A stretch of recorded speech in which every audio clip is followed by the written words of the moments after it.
Welcome everybody to City Bible Forum at a special Easter few minutes with you. My name is Simon Manchester. It's a great privilege to be with you. And you know, of course, I don't need to tell you that everybody around is in the grip of this fear of the coronavirus and, of course, longing to be safe. The wonderful thing about being a believer in Jesus Christ is that we are dealing with somebody who's completely in charge of everything small and great. And not only that, but is able to give safety in the present as well as the future. So while many people today are looking nervously inside themselves, taking their temperature, checking all the symptoms, and there's others who are looking sideways at their friends to keep their distance or the medics to provide the medication, the believer in Jesus Christ has the great privilege of lifting his or her voice up to Jesus Christ and knowing that he is able to look after them in the short term and the long term. And this is beautifully expressed in the Old Testament in a psalm of King David. King David, the king of the Israelites of the Old Testament around 1000 BC. And he says this in one of his psalms, in one of his poems. He says, "Keep me safe, O God, for in you I take refuge." And I thought we'd think about this for a few minutes at this Easter time.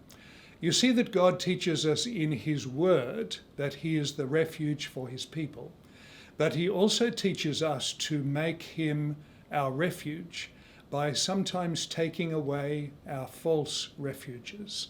Perhaps this is what he's doing in the present for many people. And I thought we would see three things in this lovely Psalm of David, something to do with the past, something to do with the present, and something to do with the future. First of all, in the past, it's obvious that David made a decision. He made a decision in the past that God would be his refuge. In other words, God had made an offer to be the refuge, and David took God up on the offer. Now, I don't know if you remember that old story of the man who's on his roof in the middle of a flood and the waters are rising up higher and higher, and eventually he sends up his desperate prayer to God and says, "Oh God, please rescue me." And a few minutes later, a man comes along in a canoe and says to him, "Would you like to get in?" And he says, "No, I've asked God to rescue me." And then a man comes in his tinny boat and the man says, "Would you like to get into my boat?" And the man on the roof says, No, I've asked God to rescue me." And then a man comes along on his surfboard and says, "Would you like to get on?" The man on the roof says, No, I've asked God to rescue me."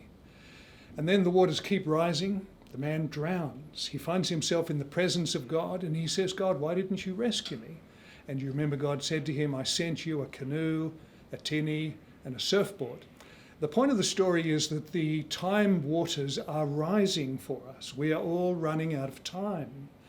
And the answer to running out of time is not just to be a good jogger, although that may be helpful, or to take good food, that may be helpful, or to have a nice house, that may be happy, but it's to find the person who can be your rescuer refuge in the present and in the future. And that person, of course, is Jesus Christ. Jesus Christ has come into the world and made an offer to the world in trouble that he would be their refuge. So it's not a secret that time is running out for everybody. We're all getting older. It's not a secret that Jesus has come. He has come. It's not complicated to believe that time is running out. It's very simple and straightforward. It's not complicated to believe that Jesus Christ has made an offer. It's pretty simple and straightforward in the Bible. But the question is, will I, like David, make God his refuge? David had made a decision that God would be his refuge. I did make this decision when I was 18, in my last year of school. A man told me a few weeks ago he'd made the decision that God would be his refuge in his 40s. A few months ago, I was privileged to help a man of 90 make the decision that God would be his refuge. And King David has made his decision. In fact, he says in this Psalm 16 verse 2, "You're the only hope I have." And he says in verse 3, "All your people are important to me," meaning I'm part of a community inside the refuge of God. And he says in verse 4, "All other options are fatal." So his decision in the past to take refuge in God prompts him to send up this fresh prayer, "Keep me safe, O God. In you I take refuge." And it seems to me to be a very sad thing in the Western world at the moment that so many people have rejected God, many for no good reason, and now are looking almost anywhere but to God for help. And I wonder whether there are some people around the world today who will be lifting up their prayer for the first time, and it's a slightly embarrassed prayer because they haven't made God their refuge. They haven't treated him well. They've perhaps treated him like dirt. And now they're saying to him, I'm desperate. And they will find God is very merciful when they lift up their voice. So this is the decision that David made in the past, that God would be his refuge. And you need to make this decision as well, that God would be your refuge, that Christ would be your refuge, so you can say he is my refuge. Second thing in the psalm, in the present, David has delight.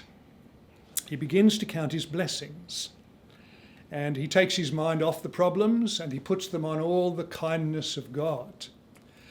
Now, I don't think we're very good at doing this, counting our blessings. Just a few months ago, perhaps just a few weeks ago, we were quite angry in New South Wales because of the fires.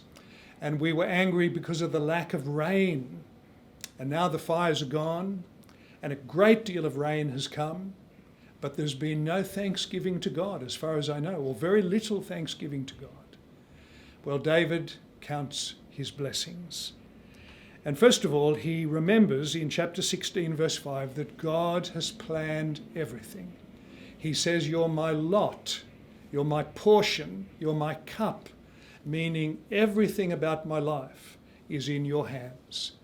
My space, my time, how long I'm in this world, I won't go a day earlier, I won't go a day later than you have planned. Everything's under control. What a wonderful perspective. And then he says, God has been good to me. The lines have fallen in pleasant places, he says. He looks back and he recognizes again and again how good God has been to him. And then he says, and I have a delightful inheritance, how good God will be to him in the future. He also remembers that God is a reassuring God. He says in chapter 16, verse 7, God counsels me. He instructs me. I don't have to guess what he's like. I don't have to guess what his plans are. He's told me. He makes promises. And these promises are like a torch on a very dark road. Well, my friends, what will you do in difficult days? Where will you put your mind? Who will you be listening to? You need more than your imagination, because your imagination is very fickle. You need more than the media, because the media is very dramatic. You need the promises of God. What a wonderful thing to have as a promise from Jesus Christ. Matthew 28, I am with you always. What a wonderful thing to have as a promise in Hebrews 4. Come to my throne, says God. You'll find mercy and grace in time of need. Or think of Philippians 4, where Paul says, my God will meet all your needs. He may not helicopter you out of all your problems, but he will helicopter in what you need. So David, you see, in the past has made a decision that God will be his refuge, and in the present, he deliberately delights in God. The third and the last thing is that in the future, he knows he has a destination with God. He says in verse 10, you'll not abandon me to the grave. You show me the path of life, verse 11. You promise me joy in your presence. Now this, friends, is a very significant thing to be listening to at Easter, because here King David, 1000 BC, is predicting the resurrection. He's basically saying, I'm going to go by the goodness of God through the grave, and I'm going to end up in God's presence. This is the preview of the resurrection in the Old Testament. But the proof of the resurrection comes, of course, with Jesus. Jesus said to his disciples, I'm going to die and I'm going to rise. I'm going to die and I'm going to rise. He said it again, I'm going to die and I'm going to rise. When they went down to the tomb, it was empty. He then began to appear to the disciples and to skeptics and individuals. The church began to grow. Everybody who puts their trust in Jesus receives a new life because he died and because he rose. And this all comes to a real climax in the New Testament, where there came a day where thousands and thousands of people had gathered in Jerusalem.